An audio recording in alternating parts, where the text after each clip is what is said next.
What's going on, guys? Welcome back to the channel. My name is Anti.Prophet. I'm a content creator who scaled to multi-seven figures in revenue, 2.4 million followers, all by using propaganda and psychological manipulation. And now I'm showing you how to do the same for your business so that you can make it rain. In today's video, we are going to be diving into how Jeffrey Epstein can make you millions. And the reason I wanted to bring up this topic is because Epstein is back in the news because the DOJ just released a report saying that there's no evidence that Epstein had a client list, that he actually ended up offing himself, all of those different things. And this has gotten a lot of people angry because they feel like they're being lied to, that the government is being dishonest, etc. However, the fact of the matter here is that a lot of people are making a lot of money over this Jeffrey Epstein story. And many of these people who are making money by talking about it on social media have completely flip-flopped from one side to the other, where originally they came out saying, oh yeah, this is a conspiracy, etc., all the way to the other side where they're like, okay, clearly nothing happened here. And I want to pick apart a real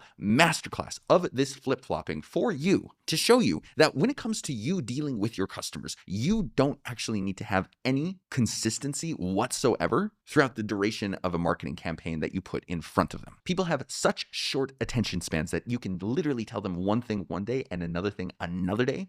And as long as you feed them enough slop that caters to their pre-existing beliefs, they'll still love you and they'll still consume what it is that you have to say. So from here, let's go ahead and get into the video in question. This is an interview that Kash Patel did with Benny Johnson prior to Donald Trump winning the election. They're going back and forth here talking about the Epstein files. So let's take a look at what good old Kash Patel, who is now the leader of the FBI, has to say about Epstein pre-election. You say that the FBI has Epstein's list. They're sitting on it. That doesn't seem like something you should do. You're protecting the world's foremost predator. That seems like an evil thing to do, regardless of who may be embarrassed in the release of that list. Why is the FBI protecting the greatest pederast, the largest scale pederast in human history? So let's do a little bit of talking about this before Kash actually begins his statement. The brilliant thing that Benny Johnson does a lot, who's the guy that you see here on the left, is he's really good at accusing the powers that be of cover-ups left and right. And this is a powerful marketing tactic because it creates an us versus them mentality between the tribe that you're building around what it is that you do and the rest of society. And especially when you say over and over and over, oh, the elites are out to get you, the powers that be don't want you to know the truth, this makes your customer more and more psychologically helpless. And in that helpless state, what your job is to offer them the coping mechanism that they need in order to deal with the anxiety that you are building up in their psyche, which is going to be you and your brand. You are the cure. So the lesson here: how can you make your audience feel as helpless as possible so that you can present yourself as the solution? This is a super effective way of building community. Simple, because of who's on that list. You don't think that Bill Gates is lobbying Congress night and day to prevent the disclosure of that list? Okay, so now we have entered into Kash's statement here. Now, something that you want to do when you are taking advantage of news stories like Jeffrey Epstein in order to build what it is that you're doing online is it's always best for you to be specific, if you can do it without being sued for libel or defamation, about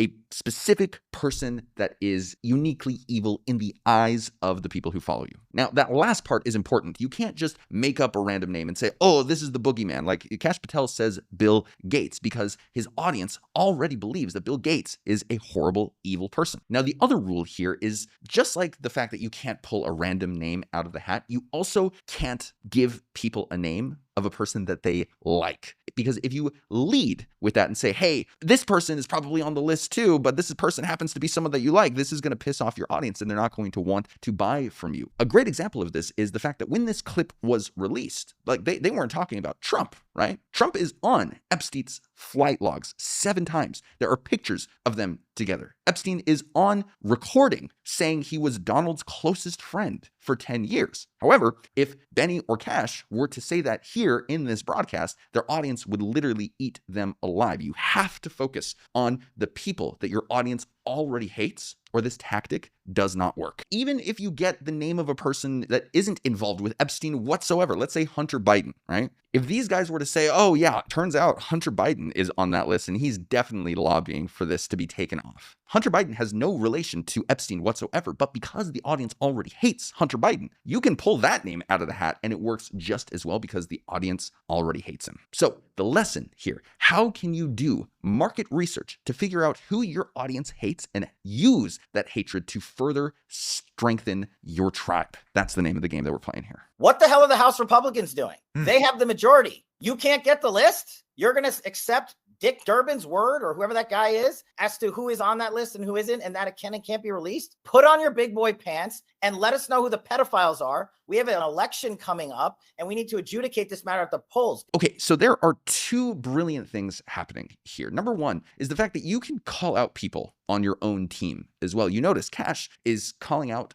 fellow Republicans. If you do this, it actually makes you seem even more pure, even more heroic in the eyes of the people watching your videos and your customers, because it takes a real hero to call out their own team, right? Like that in the minds of people is real truth, real honesty. Now, this is a cost-benefit analysis that you kind of have to do beforehand. Is it okay for you to call out your own team and to lose some resources with that team in the pursuit of trying to raise your credibility with your audience? That's a cost-benefit analysis. But in this case, it worked for them, right? Now, the other thing that's happening here, which is cool, is that Cash adds in urgency. He mentions that the election is coming up. Now, whenever urgency is introduced into the sales process, into the content consumption process, it increases outrage and emotion and fear and anxiety in the viewer. It makes them feel like what's happening in front of them is a life or death situation. Essentially, it activates their fight or flight response. And when someone is emotionally activated in this way and they're feeling stressed, again, if you are there to present yourself as the bastion of truth that they can depend on, they automatically view you as their coping mechanism, which allows you to build trust with them, to sell more products to them as well.